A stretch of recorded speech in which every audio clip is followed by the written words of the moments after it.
My mom and dad brought their golden brother on vacation. When I found out they consider me a worthless person who can't demand such treatment, they laughed and said if I followed my siblings' example, I'd go too. So I couldn't stand this attitude and ran away. Now my phone is exploding with their messages. Hey everyone, I'm 26 years old, and I'd like to think I have my life reasonably together. I work a decent job that pays well. I own my own place.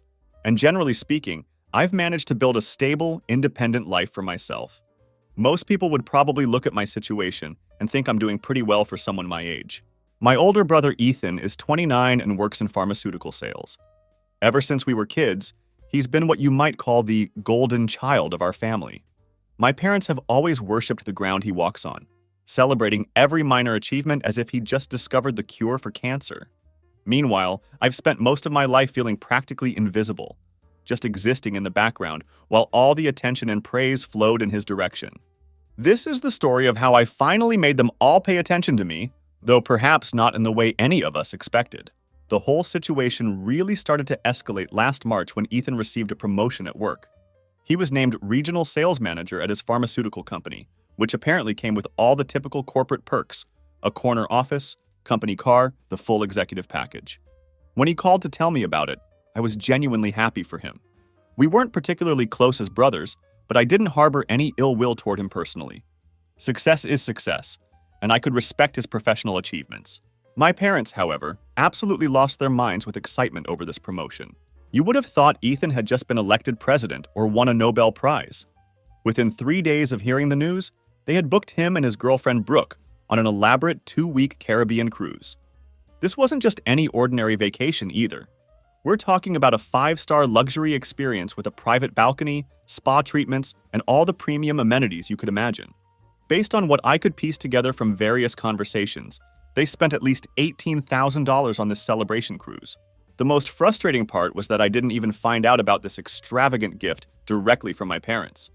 Instead, I learned about it through Ethan's Instagram feed, which suddenly became filled with endless photos of champagne toasts, sunset dinners, and scenic ocean views. The captions were what really got to me, though. Things like, "Celebrating our successful son," and "So proud of what you've accomplished." It felt like they were broadcasting to the world just how much they valued Ethan's achievements, while I remained completely off their radar. 3 months later, something significant happened in my own career. I received a promotion to operations manager at the logistics company where I work. This was actually a pretty big deal for me. It was the first time I'd be managing a full department, overseeing about 35 people, and it came with a decent salary increase. After years of working my way up through the company, I was finally getting some real respect and recognition at work. I felt genuinely excited about this new opportunity and what it might mean for my future. I decided to share this news with my parents during our regular Sunday dinner at their house. It was a typical family evening. Dad was outside grilling steaks, Mom was busy in the kitchen fussing with her corn salad, and we were all just enjoying the normal rhythm of family time together. I waited for what seemed like the right moment in the conversation, then said, "Hey, I've got some good news to share with everyone. They promoted me to operations manager at work." My father looked up from the grill, gave me a brief nod, and said, "That's nice, son." My mother asked if the new position would require me to work longer hours, which seemed to be her primary concern. Then, literally within 2 minutes, our conversation had moved on to discussing Ethan's new golden retriever puppy that my parents had helped him purchase. That was it. The entire response to my promotion consisted of a polite acknowledgement and a practical question about my work schedule. There were no follow-up questions about my new responsibilities, no inquiries about the salary increase, no suggestions for a celebration dinner, and not even a congratulatory text message later that evening. Meanwhile, Ethan couldn't so much as sneeze without my parents organizing some kind of parade in his honor. After that dismissive response to my promotion, I started paying much closer attention to how my parents interacted with each of us. Instead of just going through the motions at family gatherings like I had for years, I began really watching and analyzing their behavior patterns. What I discovered was both eye-opening and deeply troubling. Just 2 weeks after I had told them about my promotion, I found out from my Aunt Linda that my parents had already offered to pay for Ethan's wedding venue. This came as quite a shock to me, considering that Ethan wasn't even officially engaged at that point. He and Brooke had been dating for about 2 years, but there was no ring, no announcement, and nothing remotely official about their relationship status. Yet here were my parents, already making financial commitments for a wedding that existed only in their imagination.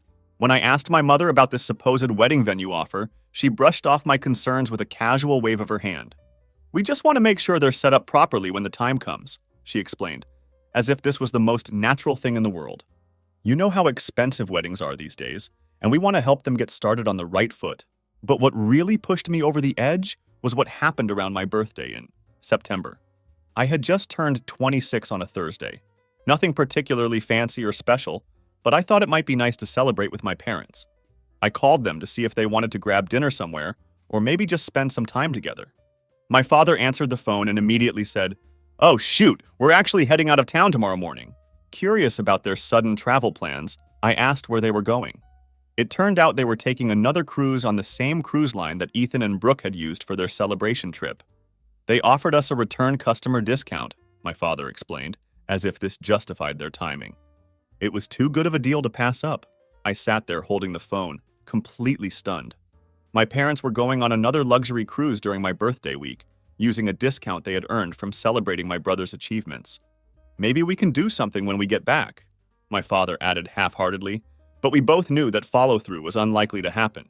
That night, I ordered Chinese food and ate it alone in my apartment while scrolling through their new cruise photos on social media. Ethan had already commented, "Round 2," on their vacation pictures, and the post had accumulated dozens of likes from family, friends, and relatives. Not a single person had mentioned that it was my birthday week, or seemed to find anything unusual about my parents' timing. It was during that solitary birthday dinner that something fundamental clicked in my brain. This wasn't really about any specific incident or moment of thoughtlessness. This was about how my parents fundamentally viewed me within the family hierarchy. I had somehow become the backup son, the one who would always be fine on his own, the one they could safely ignore because he never complained or demanded attention, the one who would always be there regardless of how little effort they put into the relationship. The most frustrating part was realizing that they were absolutely right about me. I never did complain about the unequal treatment. I just quietly accepted whatever scraps of attention they threw my way, said thank you politely, and continued being the low-maintenance son who never caused any problems.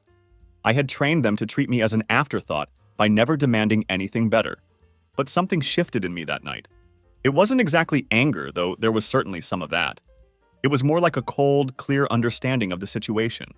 I was suddenly seeing the whole picture instead of just my small corner of it, and I didn't like what I saw. More importantly, I realized that if I wanted things to change, I was going to have to be the one to change them. After that birthday realization, I decided to start documenting everything that was happening with my family's financial dynamics. I want to be clear that this wasn't some obsessive stalker behavior. I was simply keeping track of the obvious disparities in how my parents treated their two sons. I began noting gift differences, celebration discrepancies, and patterns of financial support that had become impossible to ignore. What I discovered through this careful observation was honestly shocking.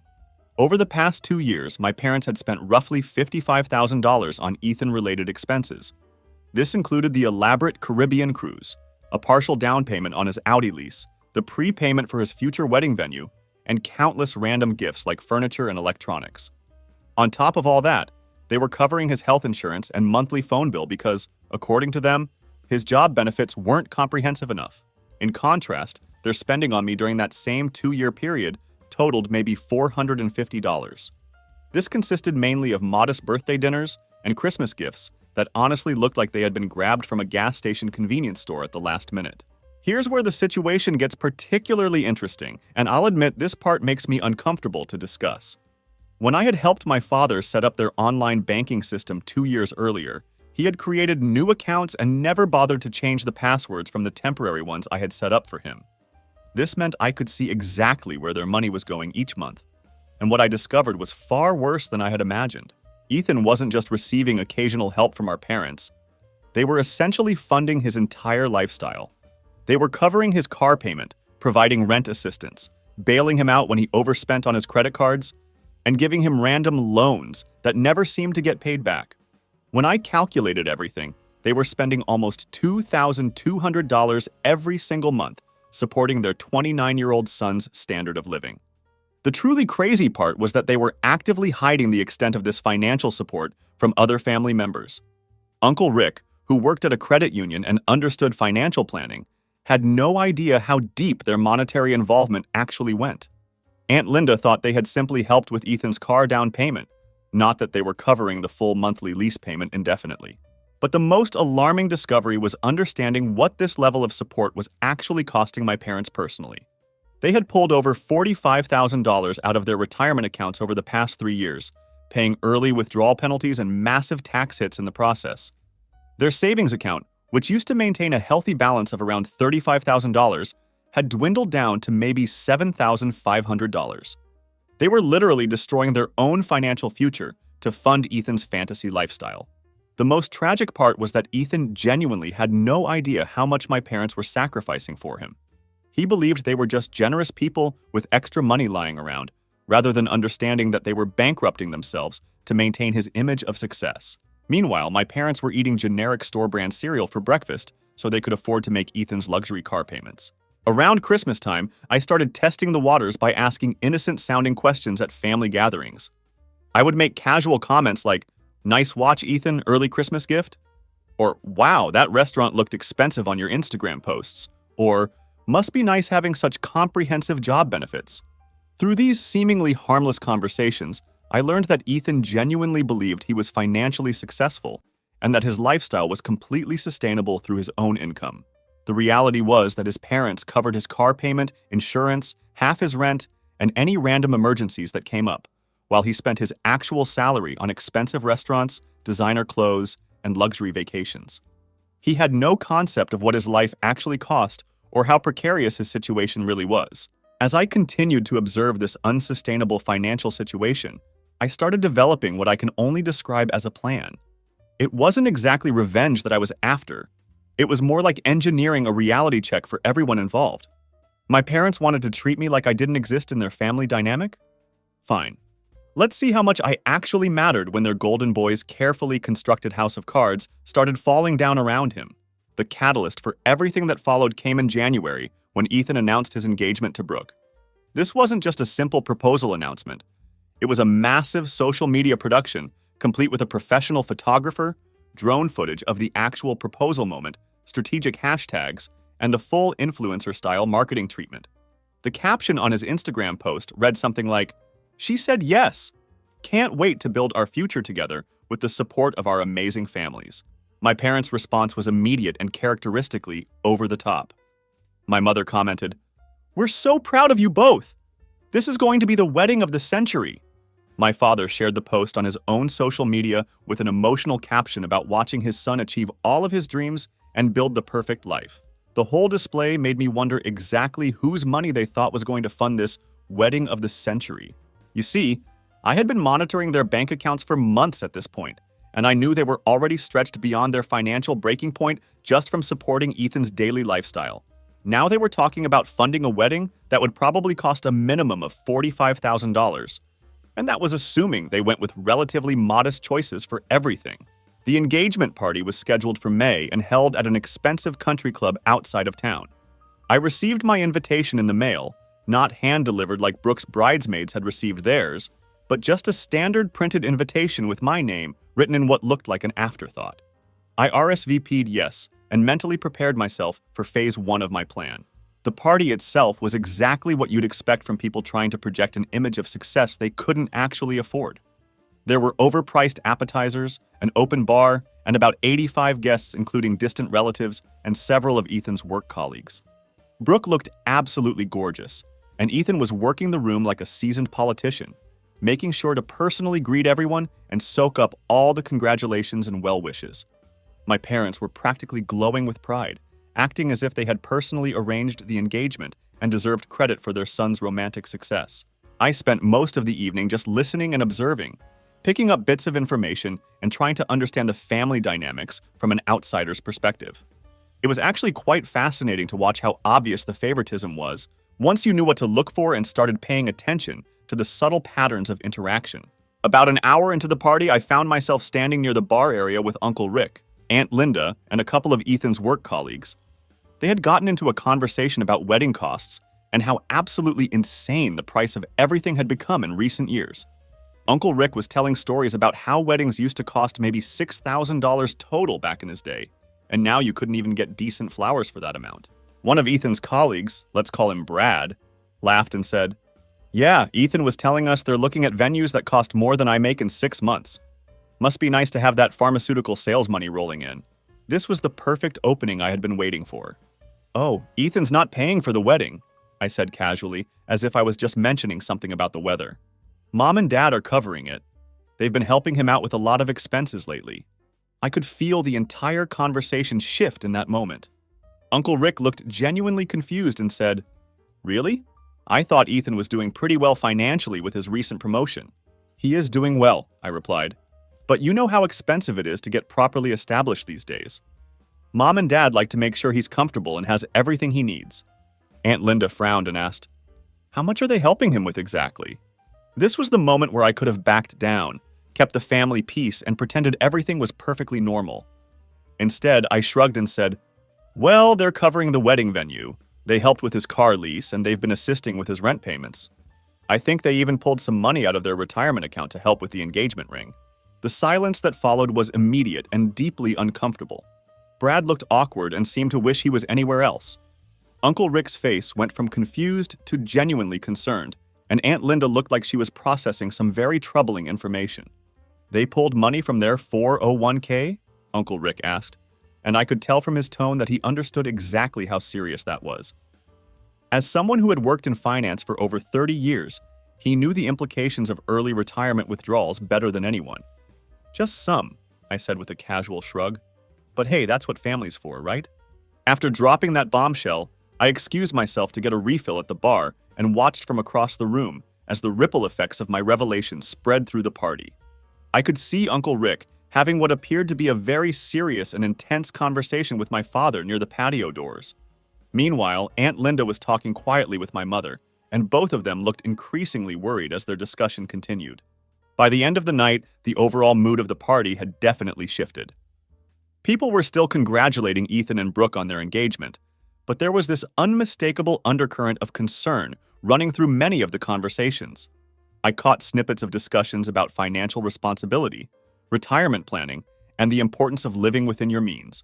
Ethan clearly noticed that something was off, and I watched him trying to figure out why everyone was suddenly asking him pointed questions about his job security and long-term financial planning strategies. The real payoff from my engagement party revelations came just 3 days later when Uncle Rick called my father for what he described as an urgent financial conversation. I know this happened because my dad actually called me afterward to discuss it, which literally never happens under normal circumstances.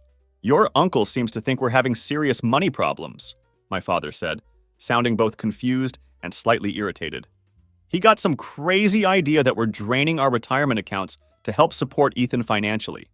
I have no clue where he would get that impression, but he's insisting on taking us to lunch this weekend to discuss our financial planning situation. It's honestly pretty embarrassing." "Huh," I said, playing dumb. "Where would he get an idea like that?" I have absolutely no clue, but he's being very persistent about this whole thing. Uncle Rick wasn't just any random family member with opinions about money management. He was a credit union manager with 32 years of experience in financial planning and lending. If anyone in our family was qualified to break down exactly how financially reckless my parents were being, it was definitely him. The intervention lunch happened that Saturday at a nice restaurant downtown. Obviously, I wasn't invited to attend, but I got the complete report from Aunt Linda later that week, and she didn't spare any of the details. Uncle Rick had done his homework thoroughly before the meeting. He had researched average retirement needs for people in my parents' age bracket, calculated their current financial trajectory based on what he knew about their income and expenses, and run detailed numbers on the long-term impact of early 401k withdrawals. He presented all of this information in a professional folder, like he was conducting a formal financial intervention. The bottom line of his analysis was absolutely devastating. If my parents continued supporting Ethan at their current rate of expenditure, they would be completely broke within 4 years. Not just struggling financially or having to cut back on luxuries, they would be facing the loss of their house and potentially having to choose between medication and food. According to Aunt Linda, my mother actually cried during Uncle Rick's presentation. My father got defensive and tried to argue with some of the projections, but he couldn't dispute the basic mathematics of their situation. Uncle Rick offered to help them create a realistic budget and even volunteered to connect them with a professional financial advisor who specialized in retirement planning. When my parents got home from that lunch, they had what Aunt Linda described as a very emotional and difficult conversation with Ethan about establishing proper boundaries and expectations around financial independence. Ethan called me that Sunday night, and he was absolutely furious. "What the hell did you say to Uncle Rick at the engagement party?" he demanded, before I could even say hello. "What do you mean?" I asked innocently. "Don't play stupid with me. He just ambushed Mom and Dad with some kind of financial lecture, and now they're talking about cutting back on helping me right before my wedding." "What did you tell him?" I could hear the panic in his voice, and I realized it wasn't just about the money itself. His entire identity was built around being the successful son, and without parental subsidies, that carefully constructed image was going to crumble very quickly. "I just mentioned that they were helping you out financially," I said. "Was I supposed to lie about it?" "You could have minded your own business. This doesn't affect you at all." "Actually, it does affect me when they're destroying their retirement to fund your lifestyle." "I didn't know it was that serious." "Because you didn't want to know. It was easier to just take the money and assume they could afford it." "I didn't ask them to sacrifice everything for me." "But you never asked if they could afford it either, did you?" He hung up on me after that, but I could hear Brooke crying in the background before the line went dead. The damage was already done, though. The family narrative had shifted dramatically. Instead of Ethan being celebrated as the successful son who deserved all this support, he was suddenly being viewed as the irresponsible son who was bankrupting his parents. And I was just getting started. After the engagement party fallout and Uncle Rick's financial intervention, things got noticeably quiet for a few weeks. My parents were clearly having private conversations with Ethan that I wasn't included in, which was nothing new. But I could see the effects of these discussions playing out in subtle ways. The Instagram posts featuring expensive dinners and elaborate shopping trips slowed down considerably, which suggested that maybe they were trying to implement some of Uncle Rick's suggestions about establishing better financial boundaries. For a brief moment, I thought this might actually work out for everyone involved. Maybe they would find a healthier balance where Ethan learned to support himself while my parents protected their retirement savings. Maybe this whole situation would resolve itself without any further drama or complications. But then Brooke started posting extensively about their wedding planning process, and it became immediately clear that these people had absolutely no concept of what scaling back actually meant. Her Instagram feed became a constant stream of designer dress shopping trips to high-end boutiques in Orlando, venue tours at places that charged $9,500 just for the space rental alone, and catering tastings at upscale restaurants where the entrees started at $38 per person. She was documenting every step of the process with hashtags like #DreamWedding and #OnceInALifetime, as if money was completely unlimited. Either my parents were completely ignoring Uncle Rick's financial advice, or they were planning to fund this elaborate wedding celebration with Monopoly money. I decided to check my father's bank account to see what was actually happening with their finances. I know that accessing their accounts wasn't exactly ethical, and I'm not particularly proud of doing it, but I needed to understand what was going on. What I discovered was even worse than I had feared. Instead of scaling back their financial support, they had actually taken out a personal loan for $14,000 at a brutal interest rate. On top of that, they had opened a new credit card with a $19,000 limit. Rather than reducing their financial commitment to Ethan's lifestyle, they were actually going deeper into debt to maintain it. That's when I realized this situation had evolved beyond just being about favoritism or unequal treatment. My parents were literally destroying their financial future, and Ethan was either too stupid or too selfish to recognize what was happening and put a stop to it. I decided it was time to start making some strategic phone calls to gather information and set the stage for what would come next. My first call was to my buddy Dave, who works for the county planning office. We had played football together in high school and stayed in touch over the years, so it was perfectly natural for me to call him with questions. I asked him about some zoning regulations that were relevant to my work, which was a completely legitimate inquiry, but I also mentioned how absolutely crazy expensive weddings had gotten these days. "Tell me about it," Dave said with a laugh. "My cousin spent $38,000 on hers last year. It was absolutely insane." $38,000, I repeated. That's more than most people make in an entire year. And for what? One single day of celebration. I keep telling people that if you're going to spend that kind of money, at least put it towards something useful like a down payment on a house. That conversation gave me an interesting idea about how to approach the next phase of my plan. My second call was to my cousin Jake, who I had gotten closer to over the past year. Jake worked in real estate and had always been the most practical and financially sensible person in our extended family. I mentioned the ongoing wedding planning drama and how stressed my parents seemed to be about money lately. "Yeah, Aunt Linda mentioned something about that situation," Jake said. "She's genuinely worried that they're overextending themselves financially." "I think they are too," I replied. "I just don't know if anyone's really explaining the long-term consequences of what they're doing." "What do you mean by that?" So I laid out everything I knew about their financial situation. I explained the retirement withdrawals, the personal loans, the credit card debt, and how they were funding not just the wedding, but Ethan's entire lifestyle. I described how at their age, they should be building their savings rather than depleting them, and how this pattern of spending was completely unsustainable. Jake was quiet for a long moment after I finished explaining everything. Then he said, "Jesus, that's actually really serious. If this continues, they could end up homeless." "I know," I said. "But every time someone brings up their financial situation, they get defensive and refuse to listen. Someone needs to sit them down and run the real numbers, show them exactly what their situation will look like in 5 years if this pattern continues." Jake agreed to think about the situation, but I could tell from his tone that he was already planning to take some kind of action. My third call was to my old college roommate, Steven, who had become a financial planner after graduation. I asked him about strategies for helping family members who were making obviously bad financial decisions.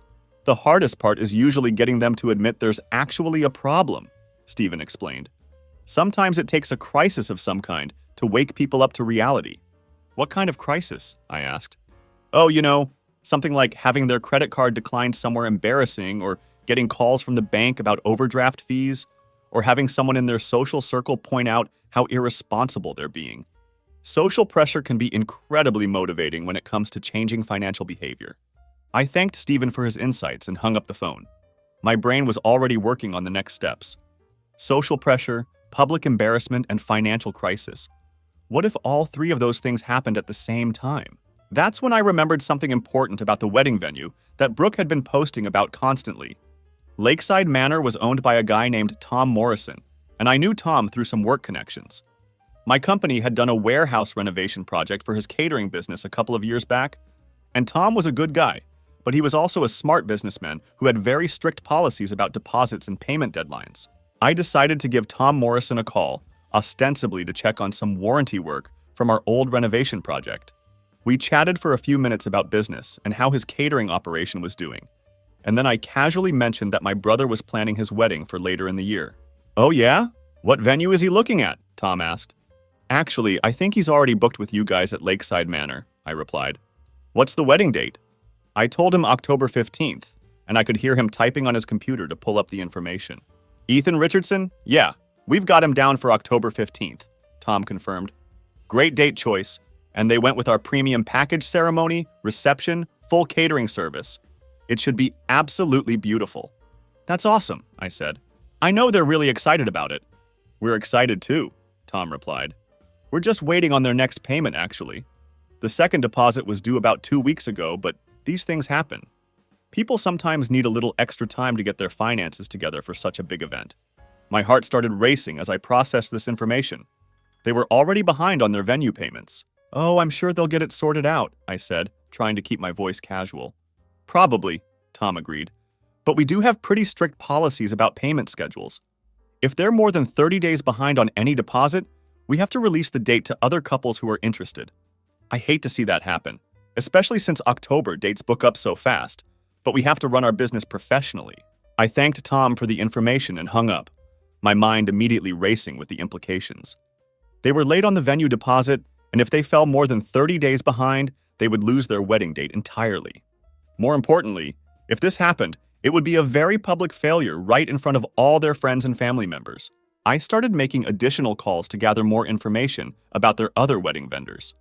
I contacted the photographer whose work Brooke had been posting about constantly, the florist she had tagged in multiple Instagram stories, and even the DJ they had apparently booked. I presented these calls as casual inquiries about pricing and availability for my own hypothetical future wedding. What I discovered through these conversations was absolutely fascinating. Most of these vendors hadn't received their required deposits either. They were all being patient and understanding because wedding planning can be stressful and delays are relatively normal in the industry, but they all had firm deadlines coming up within the next month for final payments. The picture that emerged was clear. My parents were trying to fund a $45,000 wedding using $14,000 in borrowed money and maxed out credit cards. The mathematics simply didn't work. Something had to give, and when it did, it was going to be absolutely spectacular. The wedding was still about 2 months away when everything started unraveling in earnest. It began with what should have been a routine final dress fitting for Brooke. She had been posting about this appointment for weeks, building it up as this big reveal moment where she would bring both mothers along for the full experience. It was going to be very Instagram-worthy content. The problem arose 3 days before the scheduled fitting appointment, when the bridal shop called to confirm payment for the dress balance. Apparently, the deposit they had put down 4 months earlier was just holding the dress in reserve, not actually paying for it. They needed another $1,600 before the fitting could take place. Brooke panicked and immediately called Ethan. Ethan called my parents in a state of emergency. My parents discovered that their primary credit card was completely maxed out, and they had no available credit to cover the dress payment. Any rational person would have taken this as a clear sign that it was time to scale back their plans significantly. Maybe they could have planned a smaller wedding, worked with fewer vendors, or perhaps organized a nice backyard ceremony instead of the elaborate country club extravaganza they had been planning. But Brooke had already posted the save-the-date cards on social media. Her Instagram followers were expecting the wedding of the century. Her sorority sisters were already planning their outfits for the big event. There was absolutely no way she was going to back down from her vision. So my parents did exactly what they had been doing for the past 3 years. They found money they didn't actually have. My father took a cash advance on their second credit card, paying a 28% interest rate for the privilege of borrowing money they couldn't afford to repay. The dress crisis got resolved temporarily, but it was really just the beginning of their problems. 2 weeks later, the catering company called about their final payment deadline. They needed $8,200 immediately to guarantee their services for the wedding date. This time, my parents couldn't cover it no matter what they tried. They were completely tapped out financially, no available credit, no savings account to draw from, and no way to come up with $8,000 on short notice. I found out about this crisis because my mother actually called me directly, which literally never happens under normal circumstances. She was crying when I answered the phone, which also never happens. "I don't know what to do," she said through her tears. "We've tried everything, but we just can't come up with the money they're asking for." "What money are you talking about, Mom?" "For the catering. They want $8,200 by Friday or they're going to cancel the entire contract." 3 days. They needed to come up with $8,200 in 3 days, or the wedding catering would be canceled. "Mom, have you talked to Ethan about this situation?" "He's trying to help, but his savings are tied up right now," she explained. His savings were tied up in what exactly? His car lease and rent payments that my parents had been covering for years? What about postponing the wedding, or maybe planning something smaller and more manageable, I suggested. "It's too late for that," she said desperately. "Everything's already been arranged. People have made travel plans. Brooke's been dreaming about this wedding for months." Brooke's dreams. Brooke's perfect Instagram aesthetic. Brooke's elaborate wedding that other people were supposed to pay for. "I'm sorry, Mom, but I wish I could help. $8,200 is way more than I have available right now." This wasn't technically a lie. I didn't have $8,200 sitting in my checking account. I just wasn't mentioning the existence of my savings account. "I understand," she said quietly. "We'll figure something out somehow." But they didn't figure anything out. The catering company canceled their contract on Friday afternoon, just 2 months before the wedding date. With no caterer and no backup plan, word began spreading rapidly that there were serious complications with the wedding planning. In a town this size, news travels fast, and people started talking about the Richardson family's financial difficulties. Ethan immediately went into full crisis mode, desperately calling every catering company within a 120-mile radius to try to find a replacement. But here's the thing about wedding caterers. The good ones are typically booked solid 6 months in advance, especially for prime dates like October weekends. The companies that had last-minute availability were either incredibly expensive or had questionable reputations for a very good reason.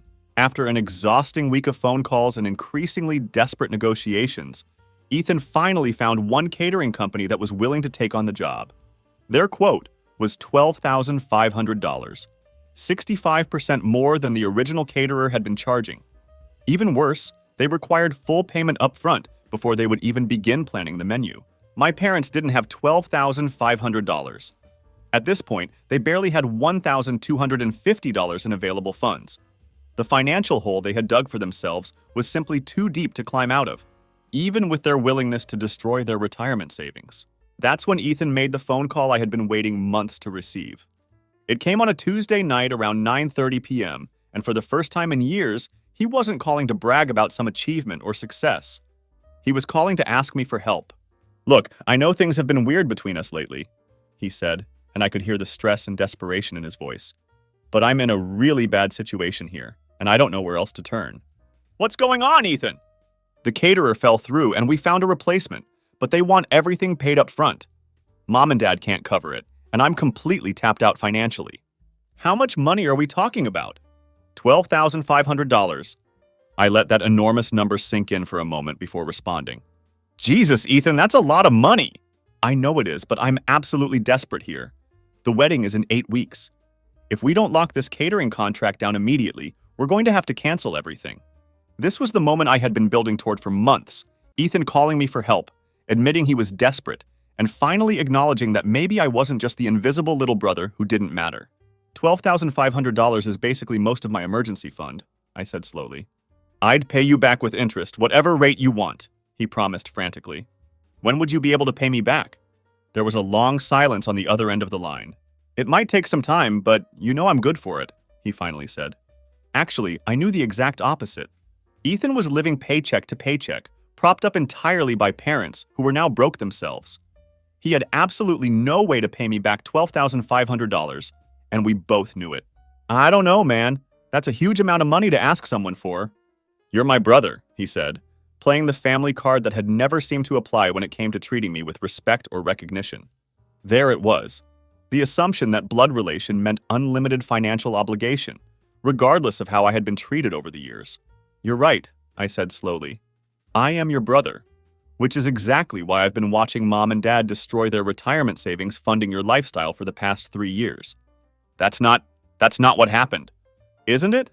They've pulled $55,000 out of their 401k to support you. They've taken on debt, ruined their credit, and now they can't afford groceries because they spent their food money on your engagement party. I didn't know it was that bad, because you didn't want to know. It was easier to take the money and assume everything was fine. So you're not going to help me? I'm not going to enable this financial disaster anymore. You want a $12,500 catering upgrade? Figure out how to pay for it yourself." He hung up on me after that, but I could hear Brooke sobbing hysterically in the background before the line went dead. 4 days later, they made the announcement that would change everything. They canceled the wedding. Not postponed. Completely canceled. The social media announcement was very diplomatic, mentioning unforeseen circumstances and wanting to focus on what really matters. But everyone in town knew exactly what had happened. In a community this size, word travels incredibly fast. The catering disaster, the financial problems, the family drama, it all became public knowledge within a matter of days. The golden child's perfect wedding had imploded because nobody could actually afford to pay for it. The aftermath was immediate and brutal in ways I hadn't fully anticipated.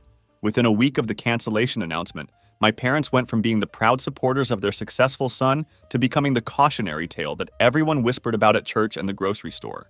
Uncle Rick was absolutely furious. Not just disappointed, but genuinely angry that they had completely ignored his advice and doubled down on their terrible financial decisions. He had offered to help them create a realistic budget, connect them with debt counselors, and even co-sign a reasonable loan to help them get back on track. Instead, they had taken cash advances at predatory interest rates to fund a party that didn't even happen. "I wasted my time trying to help people who didn't want to be helped," he told Aunt Linda, who passed the comment along to Jake, who eventually told me about it. But the real damage came from their broader social circle. These weren't wealthy people we're talking about, mostly middle-class families and retirees who understood the value of financial responsibility and living within your means. When word got out that my parents had essentially bankrupted themselves for a wedding that never even took place, the judgment was swift and merciless. Mrs. Henderson from church started making pointed comments about setting proper priorities and being a good example for young families. My mother's book club suddenly had scheduling conflicts that prevented them from meeting regularly. My father's weekly poker game with his buddies became a source of jokes about living beyond your means and making smart financial decisions. It was social exile delivered with small-town politeness, but exile nonetheless. Meanwhile, Ethan was dealing with his own version of humiliation and social consequences. His work colleagues had all been invited to the wedding and had received the elaborate save-the-date announcements. His boss had even purchased an expensive gift from their registry. His entire social media presence had been built around this elaborate celebration that simply wasn't happening anymore. The professional embarrassment was significant. In pharmaceutical sales, image and success are everything. Your colleagues and clients expect you to project stability and achievement. Having to explain why your wedding was suddenly canceled due to financial problems was not exactly the kind of story that enhanced your professional reputation. Brooke handled the situation about as well as you might expect someone who had spent months planning her dream wedding and posting about it constantly on social media. She started putting up vague Instagram stories about learning who really has your back and discovering people's true colors during difficult times. The passive-aggressive social media posts were clearly aimed at my family, though she never mentioned anyone by name. 2 weeks after the wedding cancellation, Brooke moved back in with her parents, and the engagement officially ended. Ethan showed up at my apartment on a Thursday night, looking like he hadn't slept properly in days. "She's gone," he said when I opened the door, his voice flat and exhausted. "Brooke?" "Yeah. She said she can't be with someone who would put her through that kind of public embarrassment. Her friends are asking questions she doesn't know how to answer, and her family is furious about the whole situation."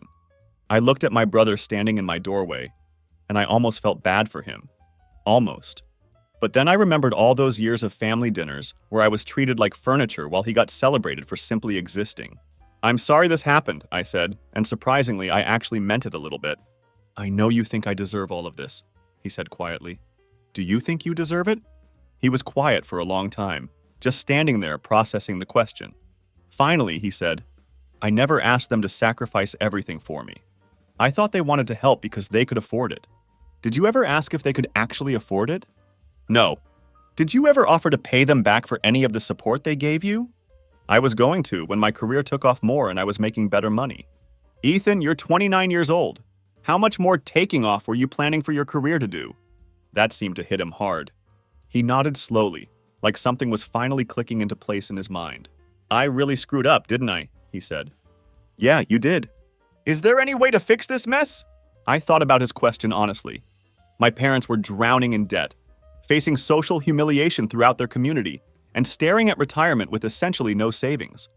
Ethan had lost his fiancée, his reputation, and his financial safety net all in the span of a few weeks. Could any of this actually be fixed? Maybe, with years of hard work, humble acceptance of responsibility, and slowly rebuilding trust with everyone they had let down. But it would require fundamental changes in how they approached money, relationships, and personal responsibility. "Not by me," I said finally. He nodded like he had expected that answer. "I guess I understand why you hate me." "I don't hate you, Ethan." "Then what?" "I hate what you did to them. I hate that you took advantage of people who loved you so much they couldn't see they were destroying themselves financially. And I hate that you never once asked about my life, or celebrated my achievements, or treated me like I actually mattered to this family. But I don't hate you as a person." He left after that conversation without arguing or making excuses. He just walked to his car and drove away into the night. The next few months were incredibly rough for all of them. My mother got a part-time job at Target to help make the minimum payments on their credit cards. My father started doing weekend handyman work for neighbors, trying to bring in extra income to cover their basic expenses. Ethan moved back into his childhood bedroom at the age of 29, working in pharmaceutical sales without parental subsidies for the first time in his adult life. I kept my distance from all of them during this period. Not out of spite or revenge, but because I had learned something important through this whole experience. Other people's choices and consequences aren't your responsibility to fix, even when those people are family members you care about. But then, about 5 months after everything had collapsed, I got a phone call that genuinely surprised me. My mother called and asked if I wanted to come over for dinner. Nothing special or elaborate, just a simple family dinner like we used to have years ago. "Who's going to be there?" I asked. "Just us, your father and me. Ethan's working late tonight." I almost said no immediately. What was the point of sitting around pretending everything was normal while carefully avoiding all the obvious topics that had led to this situation? But something in my mother's voice made me reconsider. She sounded different somehow, humbled maybe, or just genuinely tired. So I decided to go. Their house looked exactly the same from the outside, but if you knew what to look for, you could see the changes everywhere. My father's expensive lawn equipment was gone, replaced by a basic push mower from a discount store. The elaborate patio furniture had been sold. My mother was driving a 12-year-old Camry instead of the lease SUV she used to have. Dinner was simple and modest: spaghetti with jarred sauce, bagged salad, and store-brand garlic bread.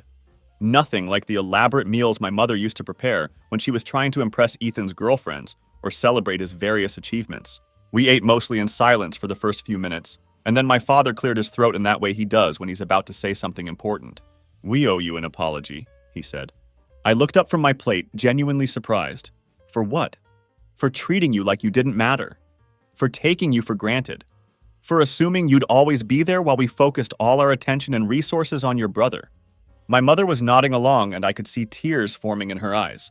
"We were so proud of Ethan's success that we forgot to notice yours," she said. "We were so worried about his future that we completely ignored how well you were doing on your own. We made terrible mistakes," my father continued. "Financial mistakes, parenting mistakes. We're paying for them now, and we'll probably be paying for them for years to come. But the biggest mistake we made was not appreciating the son who never asked us for anything, who built his own life and succeeded without needing us to hold his hand every step of the way." "We're proud of you," my mother said simply. "We should have said that years ago." I felt something loosen in my chest. Not forgiveness exactly, but acknowledgement. This was the recognition I had been waiting for without even realizing it.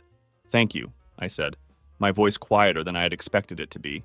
We spent the next hour talking about my work, my life, and my future plans. They asked me questions they should have been asking for years, genuine questions about my responsibilities as operations manager, my goals for advancement, and what I was hoping to achieve in the coming years. It wasn't enough to completely erase the past and all the damage that had been done, but it was definitely something meaningful. As I was getting ready to leave that evening, my mother gave me a hug. Not the awkward, obligatory side hug that I'd grown accustomed to over the years, but a real, genuine embrace that lasted several seconds. "I know we can't undo all the damage we've caused," she said softly. "But if you're willing to give us a chance, we'd really like to try being better parents going forward." I told them I would think about it, which was honest. This wasn't the kind of situation where everything could be fixed with one conversation and a sincere apology, no matter how much I appreciated finally hearing those words. Driving home that night, I felt something I hadn't experienced in years when it came to my family relationships. Hope. Not hope for things to go back to the way they used to be. That was impossible and, frankly, not even desirable. But hope that maybe, going forward, things could actually be better than they had ever been before. The whole experience had taught me something important about family dynamics and personal relationships. Sometimes, people need to face real consequences for their actions before they're capable of genuine change. Sometimes, the people who claim to love you the most are actually the ones who take you for granted the most consistently. And sometimes, standing up for yourself and refusing to accept poor treatment is the only way to create the possibility for something healthier. I'm not saying I'm proud of every single thing I did during this whole situation. Accessing my parents' bank accounts was ethically questionable, and I definitely could have handled some conversations more diplomatically. But I'm also not sorry that I finally stopped enabling a family dynamic that was destructive for everyone involved. My parents learned that their financial resources weren't unlimited, and that supporting one child's fantasy lifestyle at the expense of their own future security was unsustainable. Ethan learned that his success wasn't as solid as he had believed, and that his lifestyle required taking responsibility for his own financial decisions. And I learned that sometimes you have to be willing to disrupt an unhealthy system in order to create space for something better. 6 months later, my parents are still working to pay off their debt, but they're making progress, and they've stopped the cycle of financial enabling that was destroying their retirement. Ethan is learning to live within his actual means for the first time in his adult life, and while it's been an adjustment, he seems to be developing a more realistic understanding of money and responsibility. As for me, I'm still building my own life and career, but now I have parents who actually notice and appreciate what I'm doing. We have dinner together once a month, and they ask genuine questions about my work and my goals. It's not perfect, and we're still rebuilding trust, but it's honest in a way our relationship has never been before. Sometimes I wonder if there was a way to achieve this outcome without all the drama and pain that everyone went through. Maybe if I had been more direct about the problems I was seeing, or if I had confronted the favoritism more explicitly years earlier, things could have been different. But I think some people have to learn lessons the hard way, and some family dynamics are too entrenched to change without a significant disruption. The whole experience has also made me think about what I want my own future relationships to look like. I want to be the kind of person who notices and appreciates the people I care about, who doesn't take anyone for granted, and who treats people with consistency and fairness. I want to be financially responsible and not put the burden of my choices on other people, even family members who love me. I still don't know if my relationship with Ethan will ever be truly close. We're civil to each other now, and there's a mutual respect that didn't exist before. But we're still very different people with very different values. Maybe that's okay. Maybe having a functional, respectful relationship is more realistic and healthier than trying to force some kind of closeness that was never really there in the first place. What I do know is that I finally feel like a valued member of my family rather than an afterthought. My achievements matter, my opinions are heard, and my presence is genuinely appreciated. It took a dramatic upheaval to get here, but sometimes that's what real change requires. Looking back, I think this whole situation was inevitable in some way. The financial unsustainability was always going to catch up with them eventually. The favoritism was always going to create resentment and problems. The question was just when and how it would all come to a head. I'm glad it happened when it did, while my parents still had time to recover financially and rebuild their relationships. I'm glad Ethan learned these lessons at 29 rather than at 39 or 49. And I'm glad I finally found my voice and stood up for myself instead of just accepting whatever treatment I received. Sometimes being the invisible son taught me to be self-reliant and independent in ways that have served me well. But everyone deserves to be seen and valued by the people they love, and I'm grateful that's finally happening for me. The family dynamics in our house will never be the same as they were before, but honestly, that's probably for the best. What we have now is more honest, more sustainable, and more respectful of everyone involved. And that feels like a pretty good foundation for whatever comes next.